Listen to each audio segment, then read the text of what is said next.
What's up, everybody? It's Glenn back with Big Jack in the Fade Sports Betting Podcast. Tough week one for your boys. Jack hit with his first bet of the week on Thursday night with the Chargers. Yeah, that was Thursday night. Then it was Friday night. My fault. Jack hit with his first bet on Friday Night Football, and we rolled into the weekend with some confidence. And then all five of our picks lost. I went 0-3. Jack went 1-2. Not the way we want to start, but. Only uphill from here, I guess. Jack, obviously, we kind of took it on the chin week one. I will say I don't know how bad your losses were. My 3 losses were by a combined 4 points, so that hurts a little extra. How you feeling after week one heading into week two? Exactly like you said, man. I was feeling pretty damn good Friday night. Chargers sort of, it was no sweat really against Kansas City down in Brazil. Started off 1-0, riding my high horse, and then life comes at you fast, man. Roll into Sunday, and it was ugly. That Jets one was close. It was 3 points. They won by 2, so it was kind of right on it. But it always kind of felt like the Jets were going to cover that one the majority of the game anyways. The Lions they might as well have not even showed up on Sunday. Had a fumble, scoop and score that kind of got called back because of a penalty. Maybe things are a little different at riding the momentum of that play, but that game was ugly pretty much start to finish. And yeah, yours were, it's tough to worry too much about like those tight results over the course of the season. Hopefully that sort of thing, will balance out.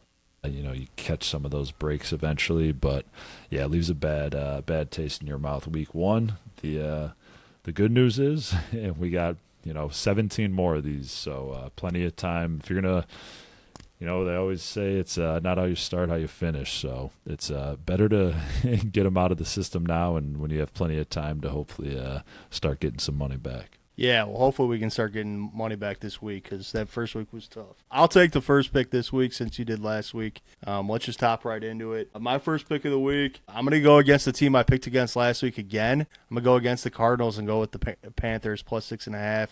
Just Panthers looked bad last week. I can't imagine they'll have too much of a public backing this week. Last week they get kind of owned by the Jacksonville Jaguars. I like them to bounce back. Maybe play the Cardinals to a tight game, keep it within that 6.5.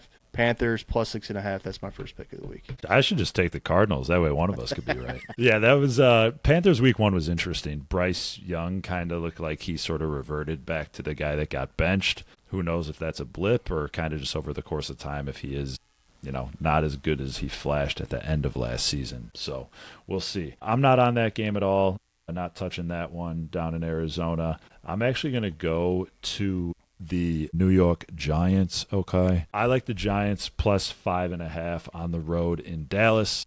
Very similar to the line they were getting against the Redskins, the Commanders last week. They're sticking with Russ Wilson. I know Daboll came out on Monday and said, after the game he was kind of like a little hazy on, I don't know if maybe it is time to make a change, but Monday he said he's sticking with Russ Wilson. I don't know how much Russ has got left in the tank. I do know he's a borderline Hall of Fame quarterback, got a lot of pride, kind of just a weird guy, kind of a cornball. But I would imagine he'll be motivated to show up and compete on Sunday. I think that defense will show a little bit more than what they did. And I think that's just too many points for the Cowboys. Yeah, the Cowboys, looked pretty solid in that Thursday night opener against the Eagles, who are going to be right there down the wire this year. But no Jalen Carter kind of shifted that whole defensive front for them. And I just don't know if the Cowboys are good enough to be giving anybody that many points. So I'll take the Giants in a divisional game, catching almost a full touchdown at 5.5. I love that pick so much. I'm also on it. I'm on the Giants plus 5.5. Boy. Dallas, as you know, Jack, I think they'll be able to score points this year. I don't think they'll be able to stop too many offenses throughout the course of 4 quarters. I like the Giants being able to score some points this week. Keep it within that 5.5. I could see Giants winning outright. That's my second pick of the week. What's your second pick of the week? Hell yeah, baby. We're doubling up early this season. I feel like we didn't have too many of those last year's. That's the mega bet of the weekend, I suppose. I have to hammer that one. I'm going to go another dog, the same line, 5.5. These boys are at home, though. I'm going to take the Tennessee Titans. Was relatively impressed with the way that they competed in Denver. Not an easy place to play. You know, depending where you got that number, if you played that game, it was kind of mostly hanging around 8.5. It moved closer to 7.5 around kickoff. But, you know, if you got it early, you were on the right side of that. But honestly, it was even closer than an 8-point game. Tennessee was right in it, and Cam Ward didn't do anything special. Borderline didn't really play well at all. So I kind of like the game plan that Brian Callahan rolled in with. It seems like they're going to try to ease Cam Ward into things, let him develop a little bit. And I like what I saw from them. And I just think it's a kind of a gotcha line in a way where the Rams are giving less than a touchdown to a Titans team that was the worst team in the NFL last year. I don't know. The Rams obviously took care of business, got the win, kind of a scrappy game against Houston. But they did look a little tough to put too much stock in that, I suppose, because Houston's defense, I do think, will potentially be one of the best, if not the best defense when it's all said and done this year. But I don't know, maybe Stafford is kind of working out the kinks from not really having any sort of camp at all. And I like the Titans to keep it tight at home. I'll take them plus 5.5.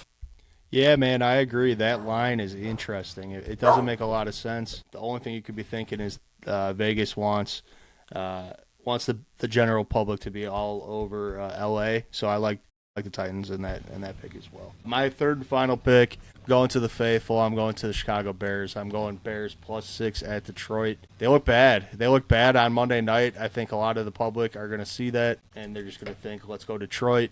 Granted, Detroit didn't look great either, but I think Monday night will be fresh in everybody's head. I think Bears back against the wall. I mean, it is for Detroit too, to be fair, but for Bears, I mean, season's kind of feeling like it's somewhat on the line in week 2. Start off the season 0-2 in the division. You know, if they have playoff hopes, they got to get a win here. So does Detroit, but the Bears do too. I like the Bears to keep it within 6. Maybe Bears outright W. Chicago +6. That's my last pick. You're a braver man than me. I'm going to turn to the Monday night game, and I'm actually going to piggyback on a team that you were on last week. I'm going to take the Houston Texans -2.5 at home. Kind of like I was just talking about with their defense. I do really like their defense this year. I really like the way that they looked last week. Tough spot for the Bucs to kind of open, tough divisional game on the road. You sneak out of there with a hell of a drive to your rookie receiver to score that game-winning touchdown, and Koo misses the field goal that would have pushed you to overtime. Kind of a exhausting, thrilling week 1, big implications for the course of the season win.